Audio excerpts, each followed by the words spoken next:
Welcome to Tabletop Battle Adventures D-Day 1000 hours, turn 20, part 4. For the details, have to go back and watch the introduction video for this turn. We're looking at Carentan. 2 bridges leading into Carentan, all held by the 6th Fallschirmjäger, who is nearly full strength, only a few casualties. The river lock, also in 6th Fallschirmjäger's control, is open. Has been for the whole battle, and is flooding these green fields. Infantry advance, no run. And no vehicles. A few survivors of the 1058 Grenadiers continue to fight hard with 6 Fallschirmjäger's help against the remnants of the 506 PIR, who are spread out through the hedgerows. And 100th Panzer still has 2 of their 3 armored vehicles. Puma facing down and most likely going to destroy the left flank of the 506. The other German half-track in the fight is Sergeant Ronald's half-track.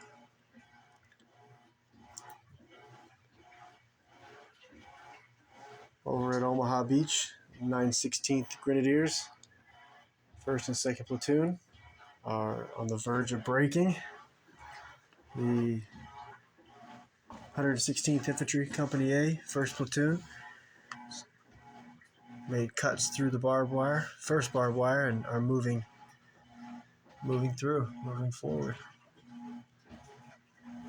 The 2nd Rangers Company C, 1st and 2nd Platoon. 2nd Platoon in this area, and 1st Platoon on the far right flank, although they're sort of intermingled at this point. The Pak-40 are already knocked out in this bunker, and the 88mm is already knocked out. So the Germans they're at the end of this fight, but they've killed a lot of U.S. soldiers. So, and also the 743rd Tank Battalion, mostly still in the fight. Gonna get to the first dice tonight. U.S. 116th Infantry Platoon Leader. The First Lieutenant is going to receive an advance order. Just going to move up against the high tide mark. First Lieutenant's first order dice is going to go to the 116th Infantry's Platoon Guide. He's got 1 pin marker. He's going to receive an advance order. His order test. Good. Now the landmine check. 10 and under, he's good.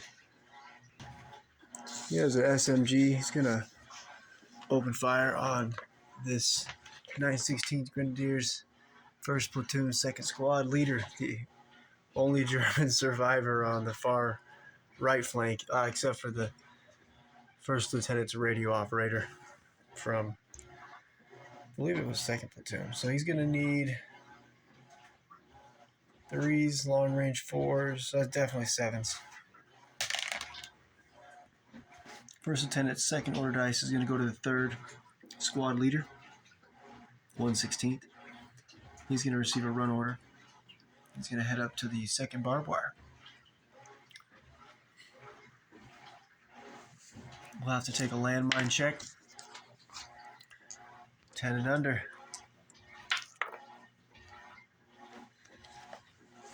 Before he takes off running, he's going to order the 116th 3rd Squad Bazooka team right in front of him. He'll order them to run. They have a 1 pin marker, so a 10 and under orders test. They're good. The Bazooka team will have to take a landmine check, 10 and under. Not good. Gonna roll the landmine chart. On roll a 1, they take a 2-inch HE landmine. On a 2 up, they go down and take D3 pin markers. They're gonna go down, and how many pin markers? Just 2. I was trying to get that Bazooka team out of the way so we could open fire with medium machine gun and heavy machine gun down this direction. But I guess that if they're down, think we shoot over them? Probably not. Pretty risky. All right, 1/16 third squad leader makes it to the second barbed wire. Be able to cut it open next turn. Platoon guide's able to give out 2 order dice. He's going to order the medium machine gun team to open fire. 1/16 medium machine gun's going to target the same German second section leader. He'll need 7s. 1 possible. Needing a 6. They get a hit. German officers and NCOs are veterans. They only die on 6s, wounded on 5s. Platoon guide, second order dice will go to the 1/16 heavy machine gun with a fire order. 3 shots, same target. Because this is the heavy machine gun, it's going to reduce the hard cover to soft cover, so we'll be hitting him on 6s. I'm going to call that leaning. Reroll. 9/16 Grenadiers, first platoon, second section leader. He'll receive a fire order. He has 1 pin marker. And he's going to fire back at the soldiers firing at him. First, he'll test it at 10 and under. Passes. I think the best target that he has available is probably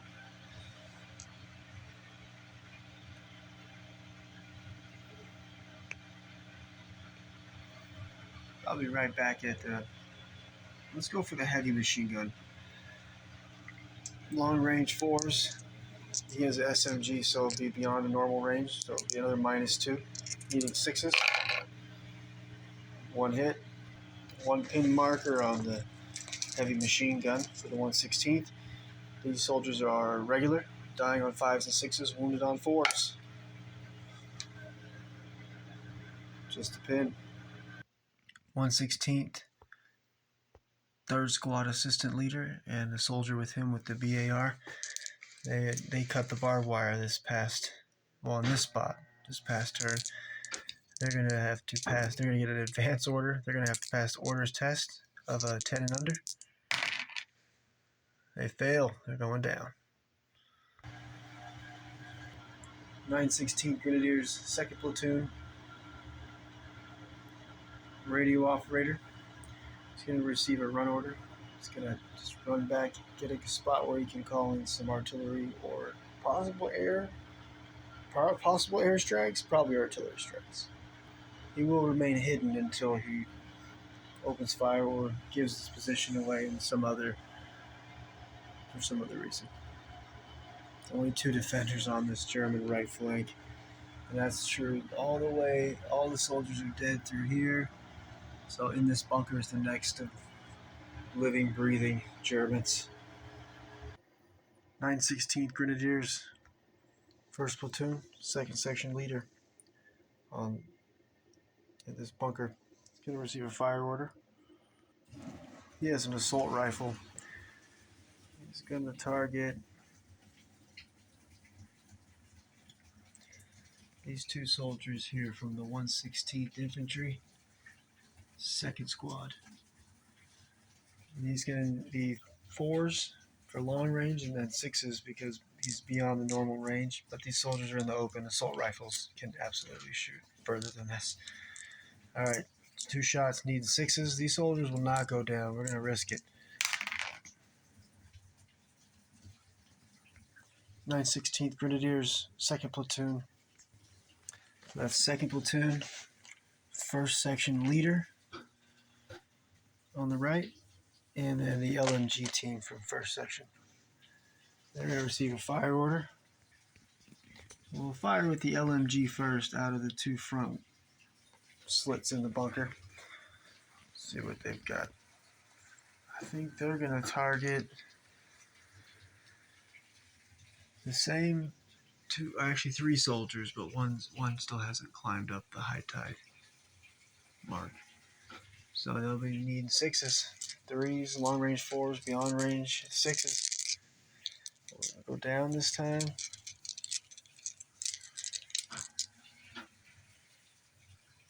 No, I'm going to get up the beach. Oh, 2 hits. The 2-second squad soldiers take a pin marker. They're regulars, 5s and 6s to kill, and 4s to wound.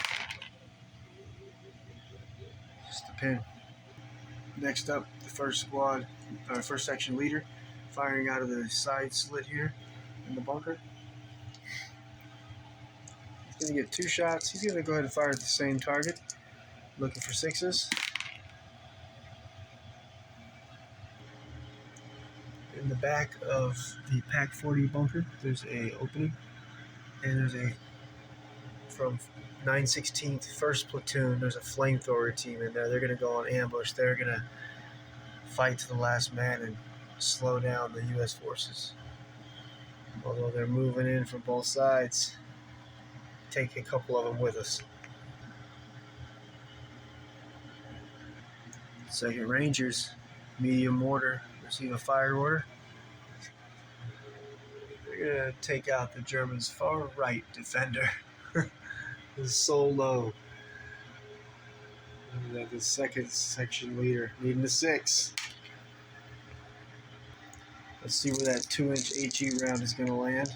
Be a 2d6 and a scatter dice. It's going to land off the battlefield. They'll need 5 next turn.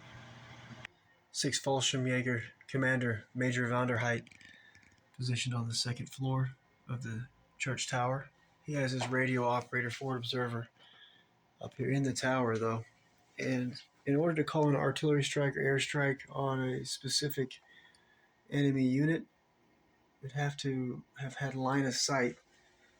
And where he last saw U.S. forces from his view would have been when 506 3rd Squad Assistant Leader Sergeant Brandon here, he pulled the wounded 2nd Bazooka Gunner out of the road and into the hedgerow. So Major von der Heid's going to call in an artillery strike right here on. He's going to call it in on the wounded bazooka. So I'm hoping the artillery strike, we roll it's D6 plus 6 inches. If somehow get lucky enough, maybe the artillery strike will knock out the 2 radio operators. Here's Platoon Commander Captain Carey with a radio, and 506 Commander Colonel Sink also with a radio operator. So we need to try to drop some artillery rounds over here. So next turn, artillery strike coming in on Sergeant Brandon and the wounded bazooka, 2nd Bazooka Gunner. Major von der Heid's going to call the artillery strike in right where he saw the 2nd Bazooka Gunner get dragged into the hedgerow by Sergeant Brandon. And also made note here, and just for anyone who's just catching up, the next turn, the 506 Platoon Commander, Captain Carey from the corn rows here, he also called in an artillery strike on the bridge. The bridge already has minus 14 damage. Probably it's going to be around a 36 damage bridge in total, but that's what we. And the first artillery strike that did damage was called in by Colonel Sink the previous turn. Actually, it hit him this turn. Let's see what happens. 2nd Rangers heavy machine gun team is going to receive a run order. They're going to advance their way over the collapsed beach obstacle and get part of the way up the high tide mark. Sherman Crocodile flamethrower tank is going to receive an advance order. Move up, and I think once these soldiers move out of the way, he might be able to squeeze through. Be the first tank to start working up the draw. He's got 2 pin markers, but he's got enough NCOs nearby that he'll still test it. And also his fellow 743rd Tank Battalion tanks. They'll be testing at a 10 and under. Now the landmine check, 10 and under. Passes.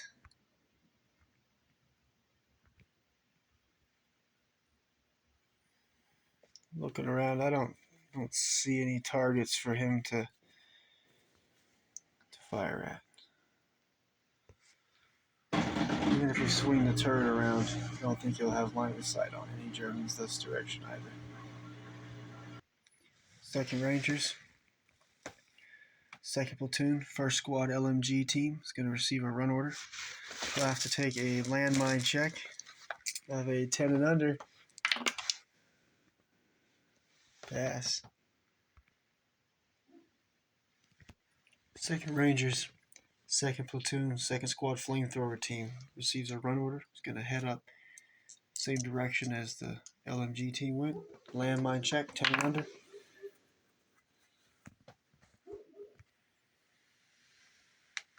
Rangers are preparing to make their push through the first barbed wire. Not many defenders left, but they still have to fight past them.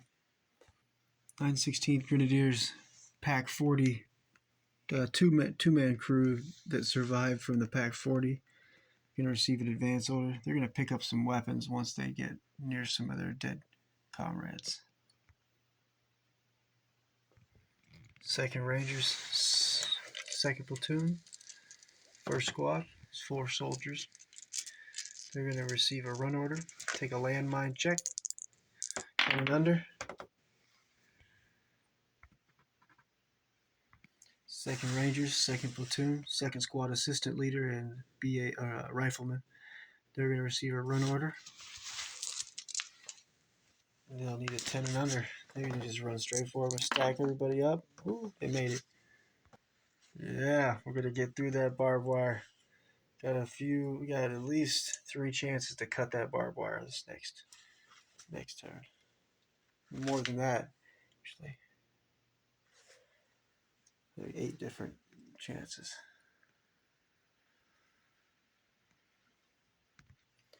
916th Grenadiers, first platoon, first section, leader, and 2 soldiers, all with SMGs. They're going to go on ambush. They're still hidden, and I want to wait till we get some targets before we run off the battlefield. Let's wait and kill. They haven't killed anybody yet this battle. Plenty of targets going to be trying to work their way past them soon.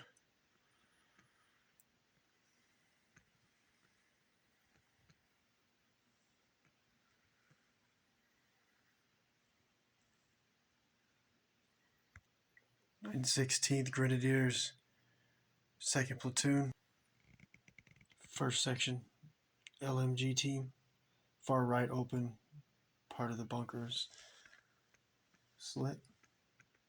Receives a fire order. 5 shots.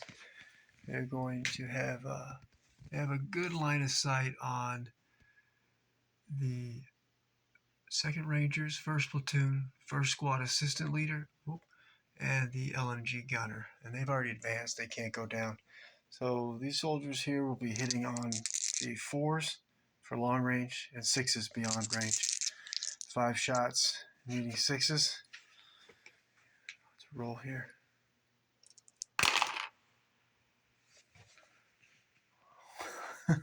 Oh, it misses. 916th Grenadiers, second platoon, first section, 3 soldiers with assault rifles.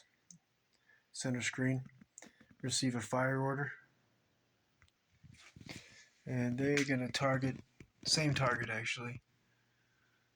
Center screen. 6 shots, needing 6s. It's got a good spot to roll down here.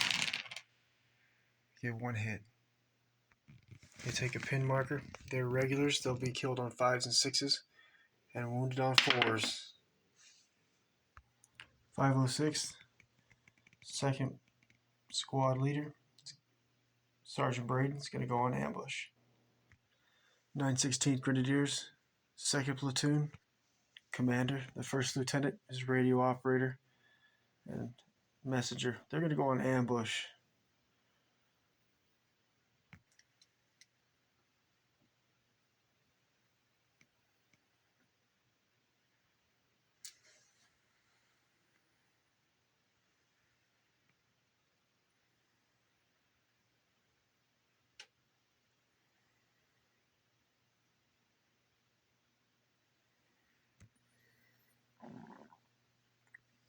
The 916th Grenadiers, 1st and 2nd Platoon, defenders of Omaha Beach, they have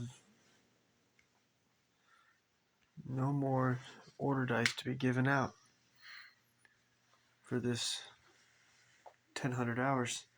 So the rest of the German dice will be over in the hedgerows and Carentan. 506 flamethrower team. They're hidden right now in the hedgerow. I'm going to go ahead and I don't see any Germans on ambush right now that can light them up as they make this move, but I don't see any way for them to really help out in the front right now. There's so many Germans that can open fire if they try to cross the road. So I think we're going to move them over into the garden and have them be a part of the attack that's trying to destroy this bridge. The whole point of the 506 destroying the bridges is because pretty soon, maybe turn 24 or earlier, Panzer Lehr Division sending over a company of armor through Carentan to counterattack the hedgerows and toward the beaches. You need to knock those bridges out.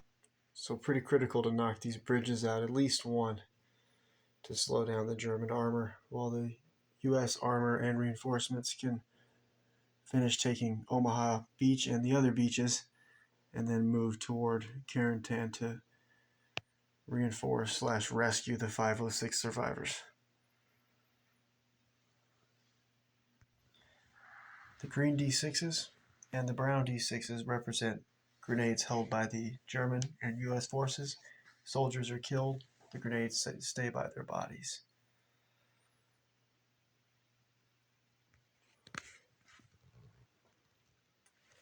Well, I'm going to finish up here for the night.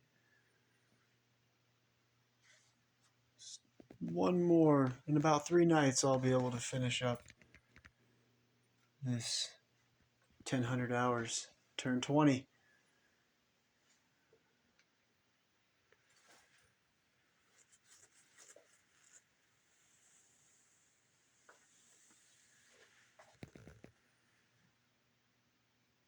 Thanks for watching.